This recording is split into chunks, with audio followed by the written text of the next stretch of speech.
These are the stories topping the news. Marcella Liebert is now the new chair of PANCAP. Dominicans go to the polls on December 8th and inside a new Ebola treatment center in Sierra Leone.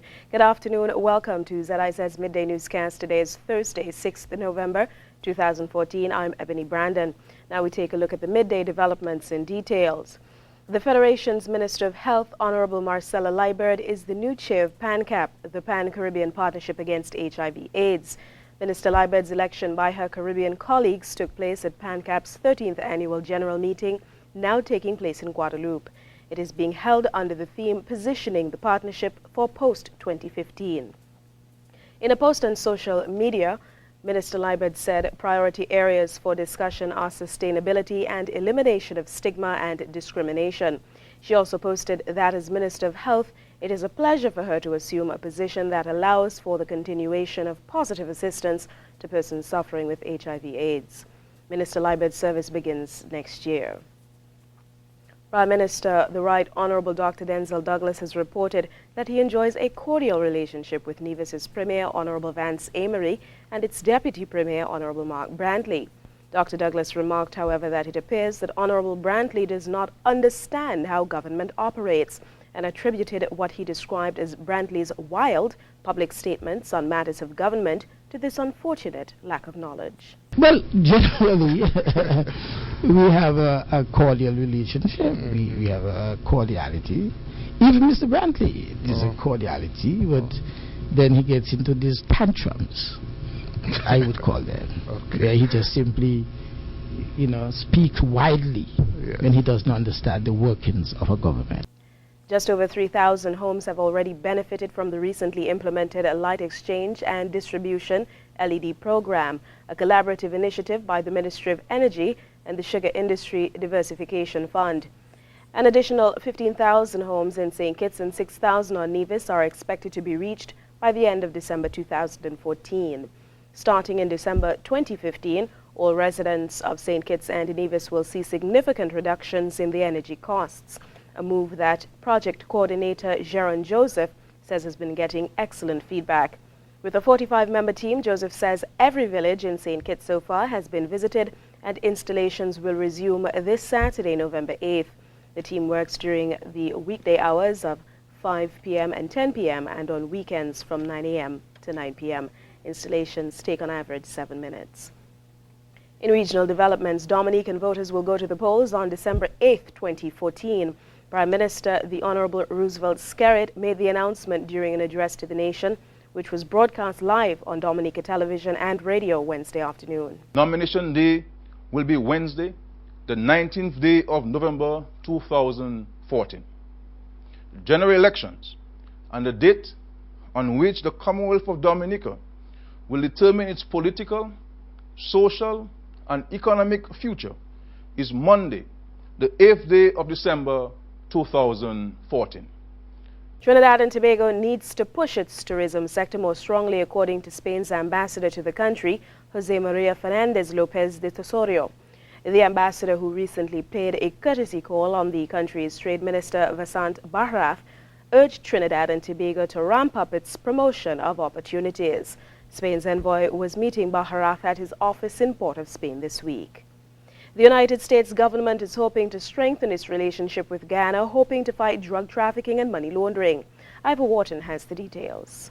The United States government said it is prepared to forge closer ties with Guyana in the fight against drugs, weapons, human trafficking, and money laundering.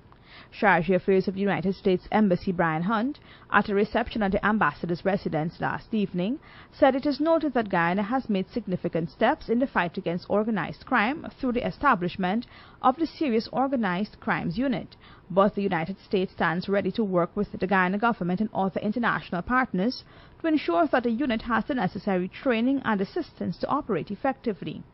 The goals of the Caribbean Basin Security Initiative themselves are simple: to reduce illicit trafficking in narcotics, weapons, and persons, to prevent and reduce crime and violence, and to increase social justice in the Caribbean.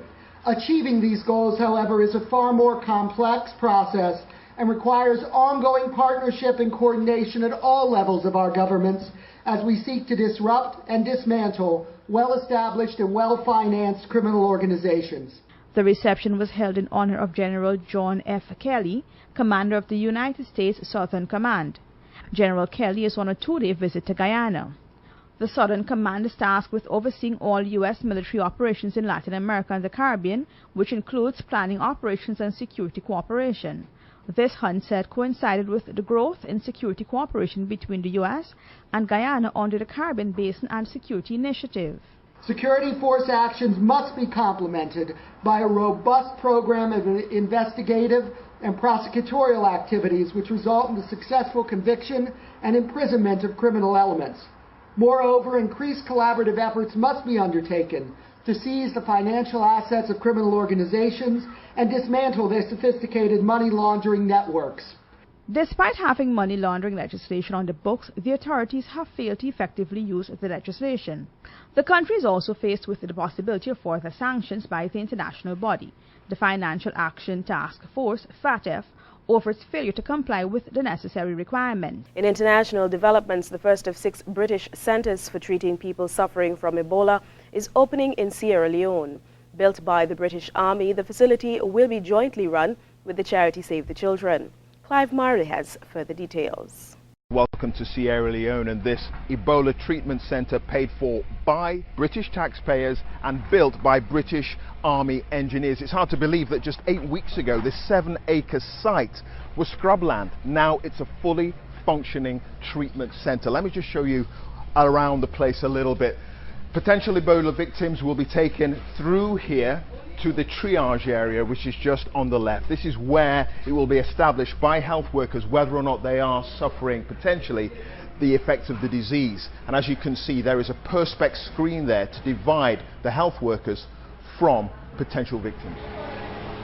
It is vital to separate out those people who are suspected of having the virus and those who actually have it. Remember, the symptoms of Ebola include diarrhea, they include nausea, high fever, and those kinds of problems, which are very similar to malaria. So you can have malaria and be a suspected Ebola victim, so they have to be separated from those who actually do have the virus. And at the beginning of this crisis, both people were being mixed together, and that of course caused huge problems. So that's a suspected Ebola ward. But further down here, just on the right hand side, are where the confirmed cases are kept, and for them it's important that they are rehydrated and given proper nutrition. If those two things can be kept in balance, then their chances of recovery are improved dramatically. Well, with me now is the country director for Save the Children, Rob McGillivray, and he is part of the team that is helping to run and manage the treatment centre here. Thanks for joining us on BBC News. First of all, how much of a difference is this place going to make, do you think? It will make a significant difference. I mean, this is a 100-bedded unit. It's the first of its kind in Sierra Leone. It has been done using an amazing amount of cooperation between the British government, the Ministry of Defence, the Ministry of Health in Sierra Leone, Public Health England and a number of other partners. A woman seen on surveillance video being abducted off a Philadelphia street has been found safe outside Baltimore. Police said on Wednesday that she had minor injuries, and the man who took her, Delvin Barnes, was arrested and had a previous record. We hear more in this report. He brought my baby home. Thank you. He brought her right home. A relieved mother thanked the officer who promised he would bring her kidnapped daughter home in a heartwarming moment. On Sunday, her daughter was seen on surveillance video being abducted on a Philadelphia street and has now been found safe. Carlisha Freeland has been rescued. Her abductor has been arrested.